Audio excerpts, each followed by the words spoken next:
Gloria a Dios. Dios le bendiga, mis hermanos. Shalom Alejem.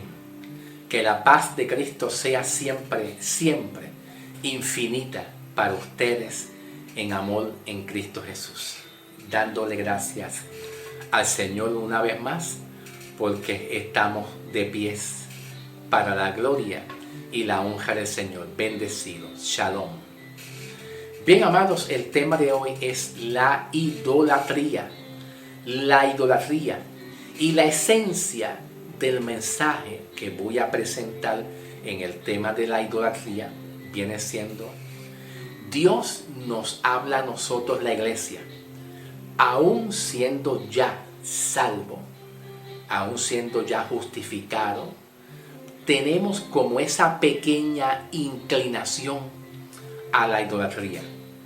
No es que seamos nosotros la iglesia idólatra, pero la Biblia nos enseña a través de la carta de Pablo que tenemos como una pequeña inclinación a la idolatría. Yo no me refiero a idolatría en cuanto a imagen, estatuas, aunque yo voy a hablar de eso, ¿saben? Es decir, más adelante en el transcurso del mensaje también hablaré un poco de imágenes, de estatuas, de la idolatría de las iglesias, ¿ok? Pero no ahora, más adelante.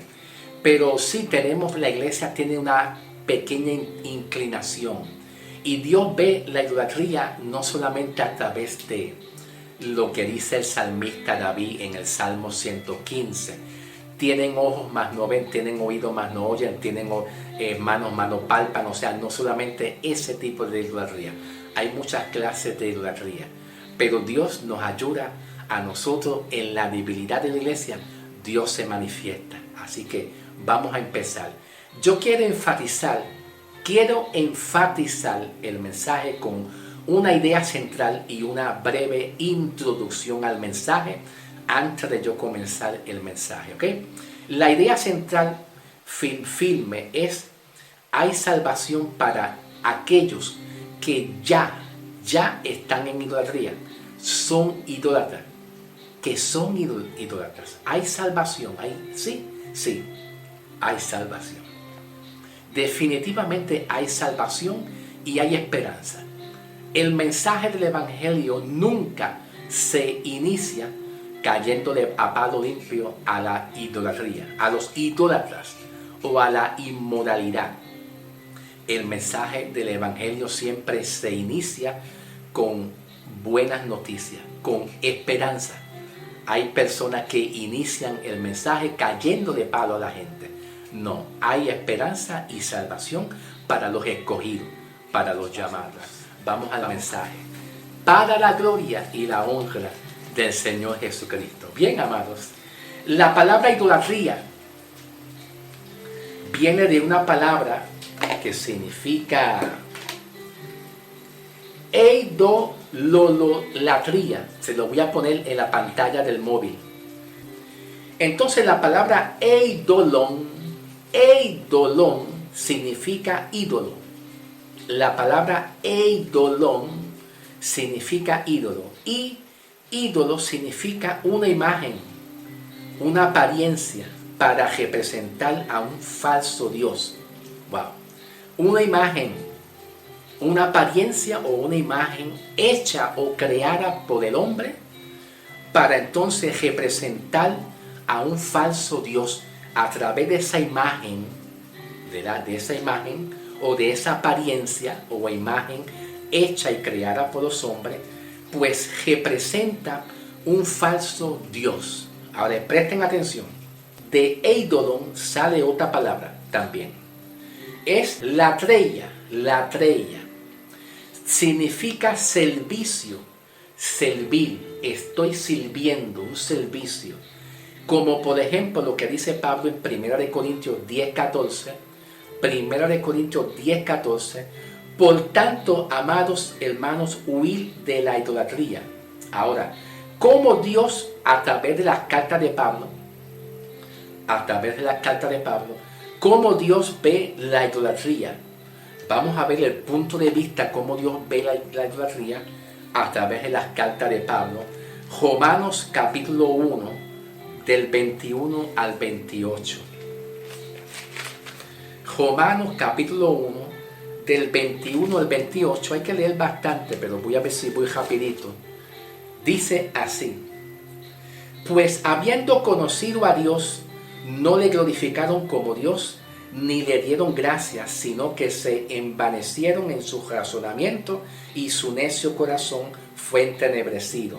Profesando ser sabio, se hicieron necios y cambiaron la gloria de Dios incorruptible en semejanza de imagen de hombre corruptible, de aves, de cuadrúpedos y de reptiles, por lo cual también Dios los entregó a la inmundicia en la concupiscencia de sus corazones, de modo que deshonraron entre sí sus propios cuerpos, ya que cambiaron la verdad de Dios por la mentira, honrando y dando culto a la criatura antes que el Creador, el cual es bendecido por los siglos.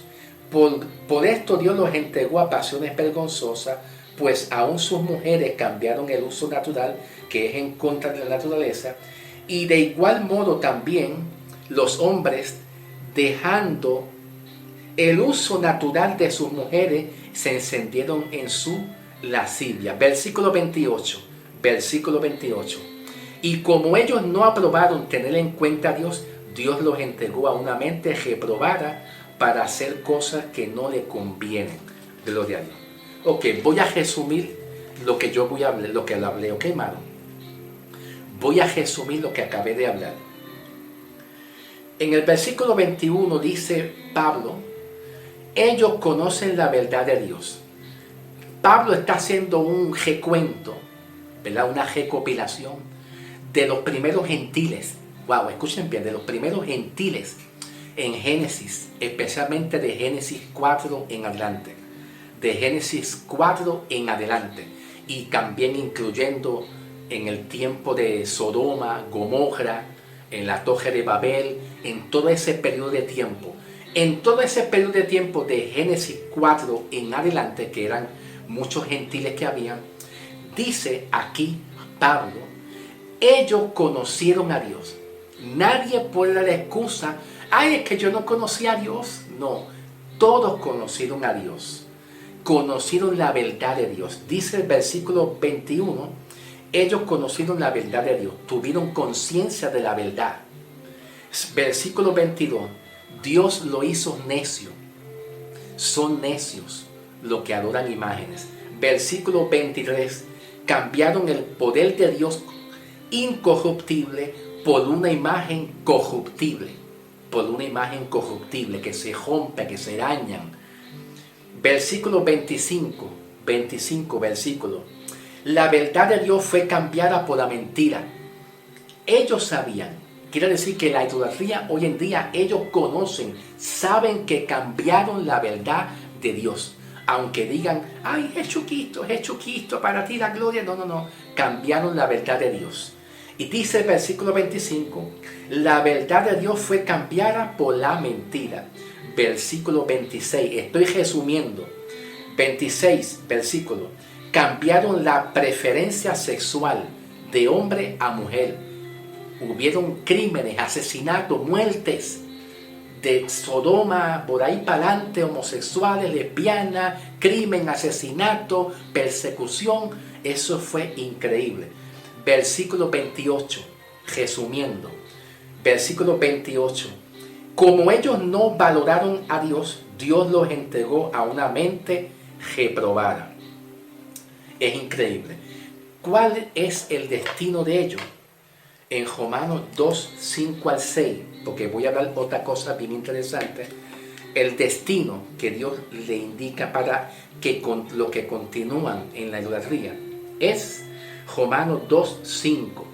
Pero por tu dureza y por tu corazón no arrepentido, atesora para ti mismo ira para el día de la ira y de la revelación del justo juicio de Dios, el cual pagará cada uno conforme a sus obras. Ahora, bien importante, porque la iglesia hoy en día, la cristiandad, ataca a muchas iglesias, que es la iglesia romana apostólica, ¿verdad? Y yo soy honesto, soy sincero. Hay salvación para todos aquellos que son idólatras. Sí, hay esperanza de Dios. ¿Por qué razón? Porque la salvación es un llamado. En el griego es kaleo, un llamamiento. Dios se encarga de que en ese llamado, el hombre sea perfeccionado. Perfeccionado, como dice Pablo en Filipenses 1:6. Estoy convencido, Pablo dice, que la buena obra que Dios empezó en nosotros, Dios la va a seguir perfeccionando hasta el día de la reunión con Cristo. Lo que practican idolatría, no todos se van a perder. Dios se encargará de revelar al hombre, como lo ha hecho con muchos que han testificado. Yo solamente pongo testimonio, y digo, bueno, testimonio de aquellas personas que Dios lo libertó de la idolatría. Con eso yo me conformo. Y cuentan, ellos testifican que fueron idólatras. Adoraron a la Virgen María, adoraron a San Lázaro y dicen la verdad. Ellos testifican la verdad. Quiere decir que hay salvación, hay esperanza para los escogidos, para los llamados. Hay esperanza, todavía sigue habiendo esperanza para los llamados. Dentro de lo que es, ¿verdad? La idolatría, también observamos que hay cristianos de las iglesias evangélicas que atacan mucho a la idolatría de la iglesia romana apostólica, ¿verdad? Atacan al purgatorio, atacan la misa, atacan también, atacan cualquier doctrina que la iglesia romana apostólica tenga. Pero no se dan de cuenta que el origen de perder la salvación, sale de la iglesia romana apostólica. ¿Ve? De ahí sale el origen de perder la salvación. Cambiaron la verdad de Dios por una mentira. Y aquellos que atacan mucho también la doctrina de la Iglesia Católica en cuanto a la idolatría, en cuanto a la Eucaristía, a la misa, al purgatorio, etc. y otras cosas más, no se dan de cuenta que cuando ellos mismos predican entre los evangélicos unos a otros, cuando se predican y dicen que la salvación se pierde, ellos mismos no se dan de cuenta que esa doctrina y esa enseñanza de la salvación que se pierde es una doctrina romana y apostólica. Salió de ahí. Atacamos mucho las iglesias, pero no nos damos de cuenta que a veces las iglesias tradicionales, yo me acuerdo hace años, muchos años, que en las iglesias evangélicas tradicionalmente había una mezcla entre la Biblia, ¿verdad?, el mensaje del evangelio que Jesús predicó, y en una combinación entre doctrinas de la iglesia romana apostólica, como por ejemplo la doctrina de los pecados capitales y pecados veniales, que es una doctrina de la iglesia romana apostólica. Ese asunto de los pecados capitales se predicaba muchos años en la iglesia evangélica. Lo que pasa es que no se predicaba directamente, de una manera directa, que es un equivalente, es un sinónimo y equivalente al purgatorio. Hablar de el tema de pecados capitales o pecados veniales, ¿verdad?, no importa la interpretación que le podamos dar a los pecados capitales o veniales, siempre va a ser dirigido a la doctrina del purgatorio. Hace referencia a la doctrina del purgatorio como quiera. Y yo me acuerdo que muchos pastores estaban predicando la doctrina de romana apostólica en las congregaciones y decían: hermano, si tú tienes un pecado capital como pecados veniales, pues mira, eso es pasable. Pero los pecados malísimos, los graves, son los que te van a llevar condenación. Yo pienso que cuando hablamos de pecado, el pecado es neutro. El pecado es neutro. Pecado es pecado. Lo que Cristo hizo con el pecado es que pagó por el pecado, para que nosotros no carguemos la maldición y no carguemos la culpa para ser condenado. Cristo quitó el pecado, quitó la culpa, quitó la ley del pecado, para que entonces el hombre sea libre de esa culpa, sea liberado. Entonces, por medio de la justificación, el hombre pueda ser librado de la condenación eterna. ¿Ve? Por lo tanto, yo pienso que el pecado no solamente se debe dirigir a la Iglesia Romana Apostólica. Yo pienso que aún así, una mujer o un hombre, quien sea, vamos a poner como un ejemplo a una mujer que ha sufrido, que es una mujer maternal, una mujer de hogar, de familia, pero que está pasando una crisis con su hijo, que está enfermo en una cama, a punto de morir y no tiene esperanza. Y cuando vemos a una mujer católica con un rosario en las manos, ¿verdad?, de rodillas, clamando a Jesús, pero también clamando a la Señora Madre María, las dos cosas, una combinación de Jesús y la Señora Madre. Dios es misericordioso.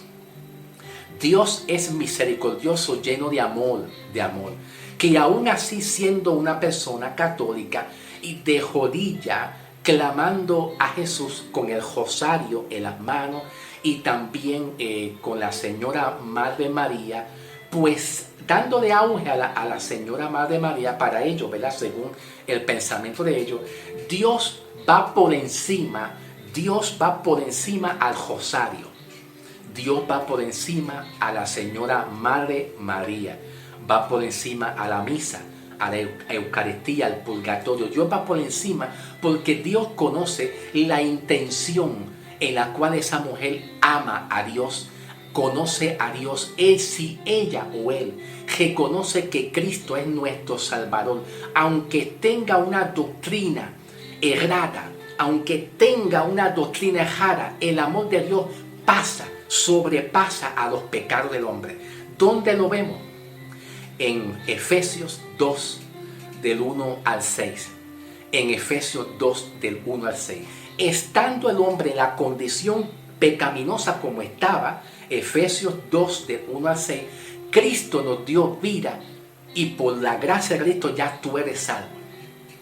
Estando en la condición que el hombre está, cuando el hombre ha sido engañado, el cristiano, el hombre que ha sido engañado, no importa si es evangélico, no importa si es evangélico, si es adventista, testigo de Jehová, católico, no importa quién sea, cómo sea, de dónde sea, al ser engañado por una doctrina errónea, Dios, cuando son elegidos, cuando son escogidos, Dios le abrirá su corazón. Dios le abrirá su entendimiento. Dios le abrirá su espíritu. De la misma manera, Santo Dios, de la misma forma, como vemos en el libro de los Hechos de los Apóstoles, capítulo 16, cuando hay una mujer llamada Lidia, vendedora de púrpura, que al oír el mensaje de Pablo, de escuchar el mensaje de Pablo del Evangelio, Dios se encargó de tocar su espíritu, de abrir su corazón para que ella entendiera y tuviera revelación de la verdad del Evangelio y conociera la verdad del Evangelio. Cuando Dios ve a una persona que por ignorancia está en un espíritu de error, Dios ve su corazón, sus buenas intenciones, deja pasar por alto la ignorancia que hubo. Esas cosas que son idolatría, Dios las deja pasar por alto, pero Dios observa que su palabra Él la hace cumplir. Cuando Dios escoge, elige, llama, hay un llamamiento desde antes de la fundación del mundo, y el hombre, como dice Pablo en Efesios 2, del 1 al 6, en el estado que se encuentra el hombre, así mismo Dios lo llamó y le dio el Zoé, la gracia. ¿Hay salvación? ¿Hay esperanza? Sí, claro que sí.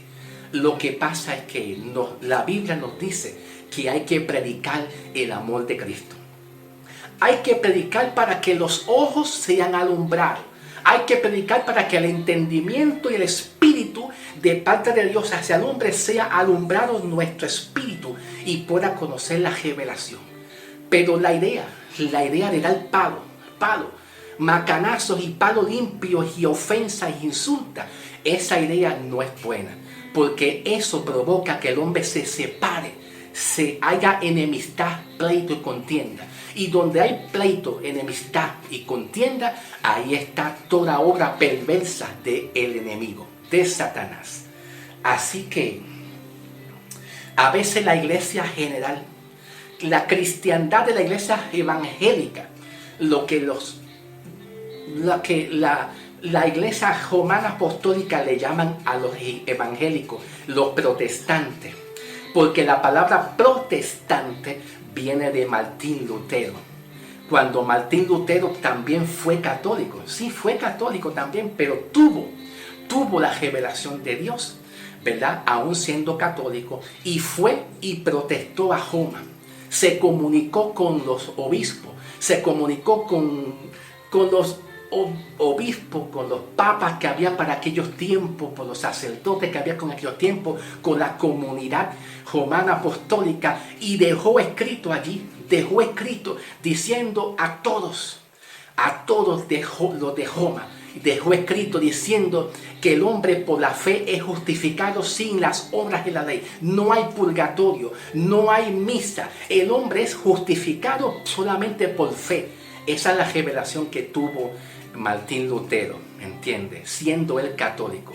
De ahí en adelante fue cuando Roma rechazó a Martín Lutero y le llamó protestante, porque protestó la verdad del evangelio de Pablo hacia Roma. Y por eso es que la iglesia romana apostólica pues llaman a la iglesia evangélica protestante. De ahí sale la palabra protestantismo. Pero fíjate, hay mucha idolatría que no podemos culpar a la iglesia romana apostólica, porque la Biblia nos enseña que nosotros, la iglesia, tenemos siempre una pequeña tendencia, una pequeña inclinación a la idolatría, como por ejemplo el abuso a los diezmos. Hay gente que predican en contra de la iglesia romana apostólica y le caen a palo, pero tienen una ambición por los diezmos. Ay, dinero, ay, yo amo los billetes verdes, ay, los billetes verdes yo los amo, ay, qué rico, tengo una ambición por el dinero. Eso es idolatría, hermano. La ambición por el dinero, la ambición o la obsesión por los carros, los videojuegos, donde la juventud hoy en día está enfocada al videojuego, la televisión. Yo creo que hoy en día la iglesia también tiene sus pequeñitos segmentos de idolatría espiritual aquí en el corazón y en la mente. Pues para trabajar con eso es importante la oración. Así la oración, y se trabaja a través del evangelio. No son a través de los debates. Los debates casi nunca se llega a nada. Los debates que se hacen hoy en día, con todo mi amor y mi respeto, expreso solamente mi opinión, humildemente, de una manera humildemente yo expreso mi opinión solamente, mi opinión. Los debates muchas veces es qué piensas tú y qué pienso yo y qué piensa aquel otro, pero no se llega nunca a nada. Para trabajar con esto es el evangelio, así como Lidia, la vendedora de púrpura en el libro de los Hechos, al escuchar a Pablo, ¿verdad? Pues Dios le abrió su corazón y creyó en la verdad del evangelio. Por el oír el evangelio, el hombre es transformado, es cambiado. Por lo tanto, estamos en tiempos difíciles. Cristo viene ya. Pues hagamos todo lo posible de continuar llevando el evangelio hasta que Cristo venga con amor. Con amor, porque el evangelio es lo que permanece hasta que Cristo venga. Y yo sé que los llamados y los escogidos, aún por encima a sus debilidades que tiene la iglesia, van a ser salvos, ¿ok? Dios te bendiga, mi amado, y que la paz de Cristo siempre, infinitamente, sea depositado en sus corazones en amor para la gloria del Señor. Dios te bendiga. Bye bye.